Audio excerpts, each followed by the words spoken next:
শ্রীমদ্ ভগবদ্গীতা যথাযথ দ্বিতীয় অধ্যায় সাংখ্যযোগ শ্লোক নাম্বার 17 অবিনাশী তু তদ্বুদ্ধি येन সর্বমিদং ততম বিনাশমব্যয় যস্য ন কশ্চিৎ কর্তুমর্হতি।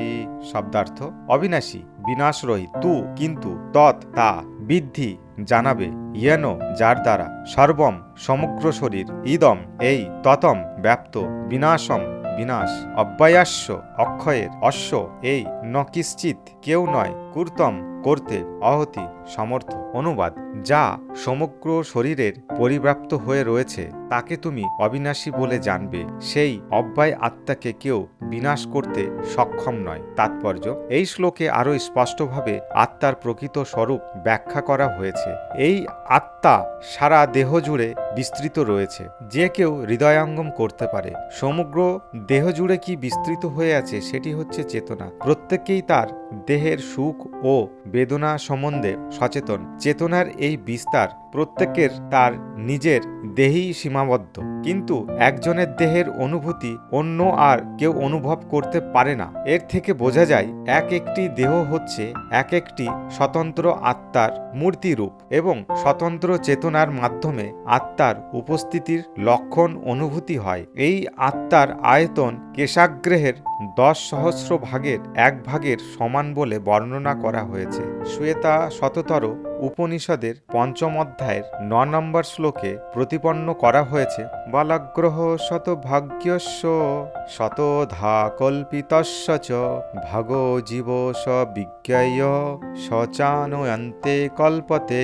কেশাগ্রহকে শতভাগে ভাগ করে তাকে আবার শতভাগে ভাগ করলে তার যে আয়তন হয়, আত্মার আয়তনও ততখানি। সেই রকম অনুরূপ একটি শ্লোকে বলা হয়েছে, কেশাগ্র শতভাগ্যস্য শতাম সদৃশ্য আত্মকঃ জীব সূক্ষ্ম স্বরূপয়াম সাংখ্যতীতো হি চিৎকণা।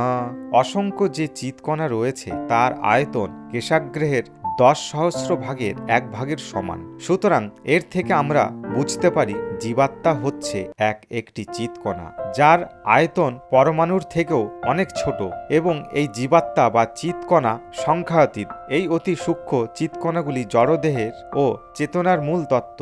কোনো ওষুধের প্রভাব যেমন দেহের সর্বত্র ছড়িয়ে পড়ে, এই চিৎ স্ফুলিঙ্গের প্রভাবও তেমনি সারা দেহ জুড়ে বিস্তৃত আছে।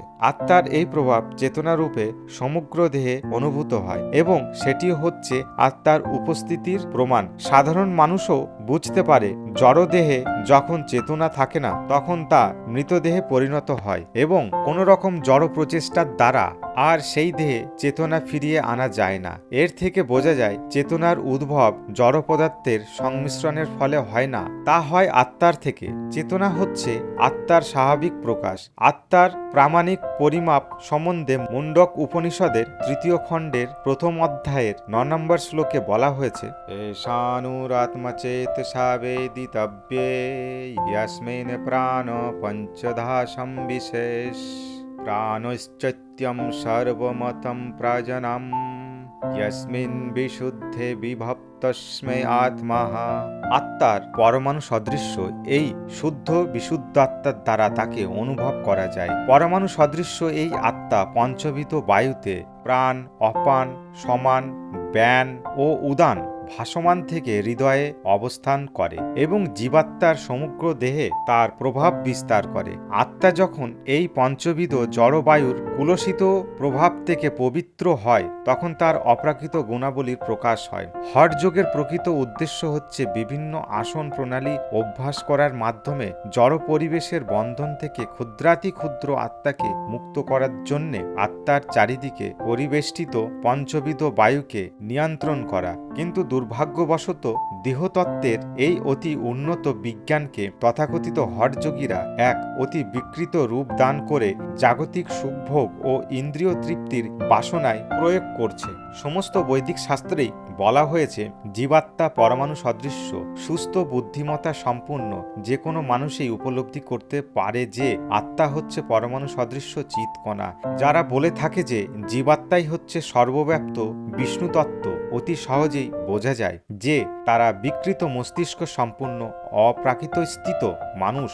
পরমাণু চৈতন্য বিশিষ্ট জীবাত্মা কোনো একটি বিশেষ দেহের সর্বত্র পরিব্যাপ্ত হতে পারে, কিন্তু জীবাত্মা কোনো অবস্থাতেই সর্বব্যাপ্ত বিষ্ণুতত্ত্ব হতে পারে না। মুন্ডক উপনিষদে বলা হয়েছে, প্রতিটি জীবের হৃদয়ে জীবাত্মা বর্তমান থাকে, কিন্তু এই আত্মা এত সূক্ষ্ম যে জড় ইন্দ্রিয়ের সাহায্যে তা দেখা যায় না। বর্তমান যুগে অণুবীক্ষণ যন্ত্রের সাহায্যেও এই অতি সূক্ষ্ম আত্মা মানুষের ইন্দ্রিয় গ্রাহ্য হয় না। তাই আধুনিক যুগে তথাকথিত বৈজ্ঞানিকরা হঠকারিতা করে আত্মার অস্তিত্বকে অস্বীকার করে, কিন্তু একটু সুস্থ মস্তিষ্কে চিন্তা করলেই আত্মার অস্তিত্ব সম্বন্ধে সমস্ত সন্দেহ নিরসন হয়। কারণ জীবের হৃদয়ে আত্মার সঙ্গে একসাথে অধিষ্ঠিত থেকে পরমাত্মাই জীবকে পরিচালনা করেন। তাই আপাতত দৃষ্টিতে দেখা যায় জীব দেহের সমস্ত কার্যকলাপ হৃদয়ের দ্বারা পরিচালিত হয়।